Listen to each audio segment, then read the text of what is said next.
इतने दिनों से खबरें देखते देखते आप इस बात को तो जान ही गए होंगे कि ड्रग्स को सप्लाई करना और ड्रग्स को जमा करना गुनाह माना जाता है। और अब ऐसी खबर आ रही है, रिपब्लिक पर मैं देख रहा था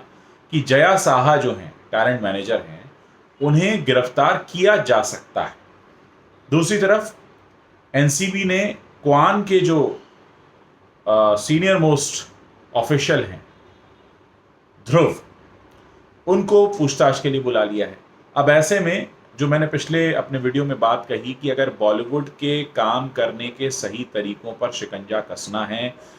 करीबी से जानकारी निकालनी है और जांच पड़ताल करनी है, छानबीन करनी है, तो जितनी भी ये टैलेंट एजेंसीज हैं इनसे पूछताछ करना बहुत ज़रूरी है, खासकर क्वान, क्योंकि क्वान को लेकर पहले भी कई तरह की खबरें आई, चाहे वो रिया चक्रवर्ती के फाइनेंशियल ट्रांजैक्शन का मामला हो या फिर ये जो ड्रग्स के आने जाने ले जाने सप्लाई करने का मामला हो। ऐसे में अब आगे का रास्ता जो दिखाई दे रहा है मुझे,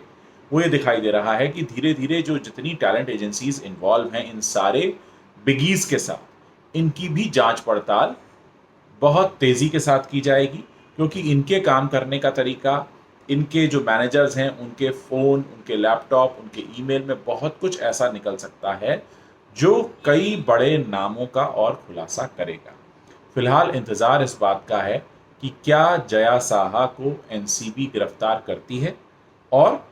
एनसीबी जब पूछताछ करेगी क्वान के सीनियर मोस्ट ऑफिशियल ध्रुव के साथ, तो ध्रुव उसमें क्या कहते हैं, क्या जांच में निकल कर आता है,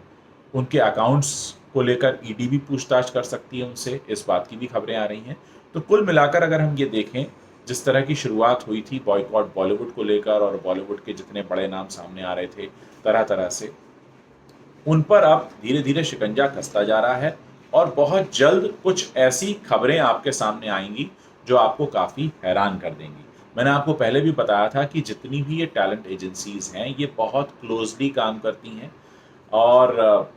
इन सारे बॉलीवुड एक्टर्स के साथ इतना क्लोजली काम करती हैं कि इनके पर्सनल से लेके प्रोफेशनल से लेके इनकी चॉइसेस, इनका आना जाना, ये किससे मिलते हैं, कब कहाँ मिलते हैं, किसके साथ कंफर्टेबल हैं, किसके साथ नहीं हैं, किसके क्या पर्सनल प्रेफरेंसेस हैं, इन सब की जानकारी डिटेल में इनको रहती है, क्योंकि पूरा पूरा इनका साल का कैलेंडर ये लोग मैनेज करते हैं। और अब देखना ये है कि हो सकता है आने वाले समय में बॉलीवुड के लोगों का डोप टेस्ट कराया जाए और इस ड्रग सिंडिकेट को तोड़ने के लिए थोड़े नियम कायदे कानून और कड़े कर दिए जाएं, क्योंकि हम ये देख रहे हैं कि व्हाट्सएप चैट में कितना कैजुअली, कितना ओपनली, कितना आराम से ये डिस्कशन चल रहा है कि किसको कौन सा ड्रग्स चाहिए और कहाँ से कैसे मंगाना है,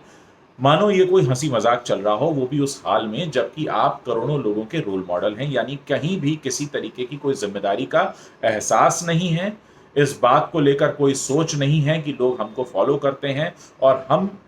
एक सर्टन रिस्पॉन्सिबिलिटी निभाएं। यानी एक बार फिर से आप सभी के पीठ में छुरा घोंपने की कोशिश, एक विश्वासघात, एक धोखा, एक झूठ, एक फरेब और एक ऐसी झूठी इमेज आपके सामने रखी जाती है जिससे करोड़ों कमाए जाते हैं और करोड़ों दिलों को रोज तोड़ा जाता है, रोज धोखा दिया जाता है। तो क्या इस गंजेड़ी, नशेड़ी, सूंघने चाटने वाले बॉलीवुड के लिए कोई सजा नहीं होगी? और अगर नहीं होगी तो क्या हम चुप बैठेंगे? इन सारी बातों पर आज सबसे ज्यादा सोचने की जरूरत है, क्योंकि याद रखिए आपने अपने साल भर की मेहनत की कमाई इन सब के नाम की है। इनडायरेक्टली इन सब के बैंक में जो करोड़ों रुपया जमा है वो असल में आपका है। तो ध्यान रहे, इसके बारे में सोचने का काम भी आपको करना है।